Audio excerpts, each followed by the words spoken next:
the UN has called what is happening in Afghanistan gender apartheid and labeled Afghanistan as the most repressive society in the world.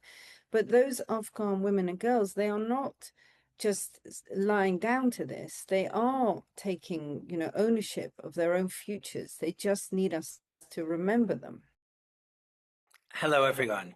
Welcome to another Shahrazad Foundation mini podcast. Today, we're meeting someone who I know very well, very, very well indeed, who, very strangely, I've always known. And it's my twin sister, Safia Shah, who is deeply involved in the same kind of work that we're doing at the Shahrazad Foundation, particularly the work that we are totally passionate about in getting stories and teaching stories to children in Afghanistan and all over the world. So without further ado, I'd like to welcome Safia. Greetings. Hi, it's nice to be here. And Safia, it's great to have you here because the work that you're doing at Hoopoe Share, the Hoopoe Share Literacy Fund, is just so incredibly important, to to all of us in our family, and also in championing, the legacy of our father, Idries Shah, because I think what we're doing at Shahrazad and you're doing at Hoopoe and our sister Syra is doing at the Idries Shah Foundation, it all covers the same patchwork of ground, maybe in different ways. Could you start with, telling us what Hoopoe is all about and how it started? So yes, of course. So Hoopoe started in the mid-90s with a collection of children's stories that our father left. And actually in a rather lovely way, these were stories that we had grown up with. So I think there were 12 stories handed over. You'll remember the name of the collection they were in. It was called Tell Me a Story, Yeah, wasn't and it? Yes. it was called Tell Me a Story, exactly. And it was really wonderful for us to see those stories written down. We'd heard them again and again when we were young, and we'd heard them adapted for different situations. But to see them written down, we actually realized there was a huge power in them, and we wanted to share them again with children around the world. So that's how Hoopoe became, a major distributor of books. So we started off with 11 stories, and those stories were printed as books with beautiful illustrations, and 5 million of those books were distributed in Afghanistan. Amazing. And millions of others, circulated around the world as well. Absolutely, yes. So since then, now Hoopoe Books are in 28 languages, and there are 32 titles. We've expanded the number of titles, taking works from our father's storytelling. Saf, what always strikes me about those stories and other stories that our dad told was or is that as a kid, you just imagine that they're an entertainment. We love them because they made us feel warm inside. And it was only later that I think we realized, all of us, that, wow, these were almost like a nutritional, piece of culture. They were teaching stories and that they passed on wisdom and values and all kinds of other things in a way that we didn't realize was happening. Is that your impression as well? Exactly. So if you think about, I mean, we see it, we use them often, don't we, for shortcuts to understanding. So I know you and I, if we find ourselves in a situation, we'll say, well, it's just like Tales of the Sands, or this is really Fatima and the spinner and the tent. And what we really found is that because we grew up with those stories, we didn't actually realize that we were being taught through them. they were so much part of our childhood that they seemed completely natural just for us to absorb them. And I know you with your kids and I with my kids and Sarah with her own kids, we all use stories in the same way. We bring them into our everyday in a way which is, I hope, gentle, because anybody with children will know that children do not like to be confronted or told they're being silly or anything like that. It's just completely stands in the way of learning. So the beauty of stories is they fly under the radar. You don't really know that you are being taught. Exactly, exactly. And as far as I see it, just like you say, they were woven into the fabric of our childhoods. Mm. And without without an agenda or without, an ulterior motive or without them being presented as something else. They were, for us, they were childhood, I think. They were Yeah. this, profound expression of imagination and of being able to be anything or anyone we wanted. And what I'm getting flashes of right now, of being in the playroom at Langton House where we grew up and hearing Nasruddin stories, which a lot of people all over the world, from here in Morocco, where I'm sitting, to Afghanistan and beyond, have grown up with Nasruddin stories. And I know in Morocco or in Afghanistan or elsewhere, when you mention the name Nasruddin, well, here they call him Joha, but Mm. in Afghanistan, he's Nasruddin.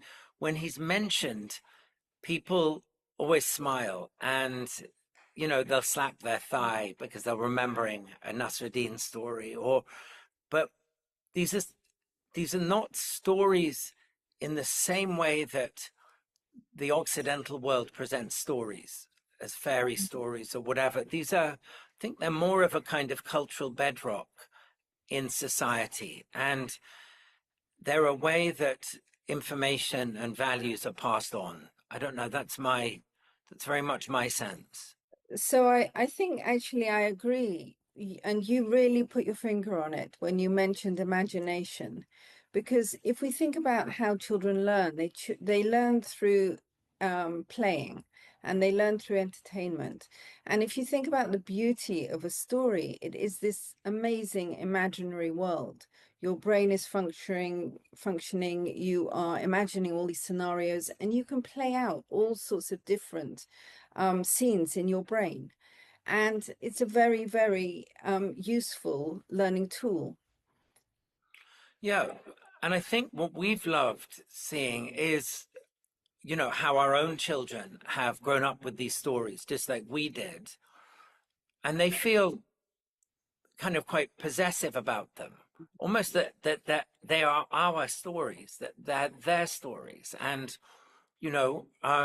I'm just thinking of particular favorites of ours, Melon City, the tale of Melon City, for example, or Mushkil Gushar, or I don't know which are your favorites from the Hoopoe collection. The Tale of Melon City will always be one of my favorites. But I think as I've got older, The Tale of the Sands has just come back to me again and again and again. And it is so relevant, Yeah. especially these days when the world is quite turbulent and we're all feeling a little so on edge. The Tale of the Sands is really an extraordinarily powerful tale. But the beauty of all of these stories is they can be adapted for any time in your life. So, when I find that I read them, I take different things from them each time I read them. And I see these, certainly those first 11 or 12 stories, I see them all the time and I still get different things out of them. Yeah, no, exactly. I'm getting a sudden flash that I was on a flight a month or so ago. I think I told you actually, back from Cape Town to London, and I was in a middle seat and I was Mm. unhappy. And the guy sitting next to me was the man with bad manners from the Man Yeah, with Bad the Manners story. story. And he even Exactly. looked like the man with bad manners. Even though I was incredibly irritated being beside the man with bad manners, I felt that I really wanted to hug him because he Yeah, was a character that I'd grown up with and known my whole life, and I absolutely. love that version which Hoopoe released of the man with bad manners, with those Smashing the tin illustrations. cans. I think there is so much humor in these stories, and actually, one has to sometimes laugh at one's own personal situation, and we learn very well in it. And I think one of the things we've been doing at Hoopoe is we've been taking stories and bringing them into animations or making them into songs and bringing them into the realm of entertainment. Um, they that doesn't stop them being teaching stories, but using humor is a very, very powerful tool to learning. Yeah, Yeah. and the other thing I'm thinking of while you're saying that is um, the the One Pair of Eyes documentary, which was made about our dad, Idries Shah. When we were very small, and it begins with, and if anyone wants to see it, it's on YouTube. It's called Dreamwalkers, One Pair of Eyes, about Idries Shah. And it opens with our dad telling us the story of the lion who saw himself in the water, Yeah. which I think it was written by Jalaluddin Rumi, eight, Mm. 900 years ago. But it's as relevant and as powerful, as profound now as it ever was, And what I love seeing in that recording, the kind of grainy recording when we were kids from One Pair of Eyes, how delighted we were by the story and by the way he told it to us, because Mm. he told it in a very simple, very elegant way without, a story like that doesn't need much of a frame. It doesn't need much embellishment because it's just, I think it's almost like a knife, a hot knife through butter. It gets to the heart of what it is to be a child and a child's imagination. I wanted to move on and talk about Afghanistan because, as you know, at Sherazad Foundation, we've started Azada Women, an initiative to bring free internet to women and to girls in Afghanistan, because we see that as almost like a service, like clean running drinking water. It's so important, particularly at a time when women in Afghanistan are unable to leave the house without a chaperone, are unable to enroll in formal education or have jobs or anything that we take for granted. Um, I, I was sitting here a few minutes ago just reflecting on in our lives what Afghanistan means to us all, and how it was I don't know the word I'm going to use for this, presented to us. What are your memories of, our dad, Idris Shah, um, his passion for Afghanistan and what it meant to him? So I think we'll both remember that Afghanistan was always brought up as in superlatives. It had the best apples on the apple trees in Parman, or the most beautiful weather, or the highest mountains. Baba was very, very passionate about Afghanistan and very protective of it. The other thing I remember was he always used to say, we're going to go overland to Afghanistan. We're going to go in a fleet of Land Rovers. And we would say, can we take the dog? And he'd say, yes, we can take the dog. And we'd be like, okay, okay. And we always talked about how we would go back to Afghanistan. He loved Afghanistan. Yeah. And you're right, it was superlatives, because I remember a few times, I remember once someone had brought some mangoes from India, and in the 70s or early 80s, getting mangoes in England was kind of a big deal. These were Alfonso mangoes. And we all crowded Yes. around and we all went, Baba, these are amazing mangoes. We've only ever seen canned mangoes. And I think he paused, just wondering how he would play it. And he could have gone, yes, these are very good mangoes. But instead, he went into a wild rage. How? These are nothing. You haven't seen real mangoes. You can only get mangoes in Yeah, Afghanistan, which are the I size of know. watermelons, And so Yeah. you're right. We grew up with this kind of back to front version of Afghanistan. And Mm. I know from my journeys there, making my documentary, Afghan Gold, searching for the lost treasure of Ahmad Shah Durrani, I had always assumed that that was a kind of form of Afghanistan he was presenting us that was preposterous. But as soon as I got Mm. to Afghanistan, I saw that all Afghans are like him, like Yeah, he was, that every Afghan thing is as good as, it's as in superlatives, as you said. Every, legend, yeah, Afghan legend is the biggest, the best, the honor, the chivalry. And you're right. So absolutely. even though he was a fragment of Afghanistan far from the borders, um, and us growing up in England, it was totally, it was, a fragment that fitted totally, like a lost piece of jigsaw puzzle that was the last piece. And I think you're right. Absolutely. I mean, Afghans love their country. And even when you think of the appalling situation that Afghan women are in now, 20 million Afghan Mm. women actually are forced to remain inside largely. Um, and denied an education, and they can't go out for a walk even in a park or go to a beauty salon. They still love their country. They are still passionate to be Afghans. And I think what you and I have heard from them again and again is that they will use this time wisely. They will get smarter. They will do their best to educate themselves. They will not break. They will not, the UN has called what is happening in Afghanistan gender apartheid, and labeled Afghanistan as the most repressive society in the world. But those Afghan women and girls, they are not just lying down to this. They are taking, ownership of their own futures. They just need us to remember them. And that's a So, point that's a point that I think is incredibly important. That mm, the women that I've spoken to in recent days in Afghanistan, and I've had a lot of ongoing conversations. They are all profoundly moved and grateful that people far away from where they're living, far away from the houses, the apartments, the shacks they're living in as prisoners, that people care about them. yeah, And I think that's, you know, so important. And I think, if our dad was alive right now, and I'm thinking as well of his sister, our aunt Amina, who, was just the strongest Afghan woman we've ever, mm, ever, ever known. Our dad and Mina and others would be shouting at us, "Come on, draw attention to this. This is too much." Just like our dad did, mm, particularly in Afghanistan, with Afghanistan during the 1980s, with the Mujahideen fighting the Russian Soviet invasion.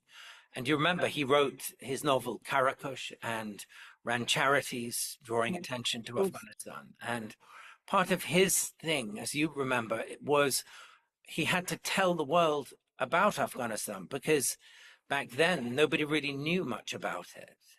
And I think now the world knows a Exactly. lot No, more. I remember. I mean, we do know a lot more. And I remember, just as you do, that when we were growing up, when we mentioned Afghanistan, people looked confused. They didn't know anything about it. I remember someone asked me, they said, "Oh, I thought Afghanistan was a fruit." And it was the strangest thing I've ever heard. It was so not in the news. But I think what you're saying is really rings true with me, is that if you are having your voice left unheard, if women are not allowed to be heard in public, they are not allowed to sing in public, they are not allowed to raise their voices in public. So if you are having your know that other people in other lands are thinking of you, um, it's enormously, enormously powerful. Yeah. So uh, I encourage anyone watching this and anyone with an interest in, and I was going to say Afghanistan, but I think it's an interest in human society, human dignity, and particularly um, the rights of women. around the world, and girls. I encourage anyone to, you know, learn more about what's going on in Afghanistan, and to follow Azada Women, to follow Hoopoe Share, and really help us and help others give Afghan women a voice. I think that's, you know, that's the most important thing.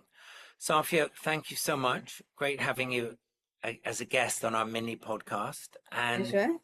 talk to you again soon.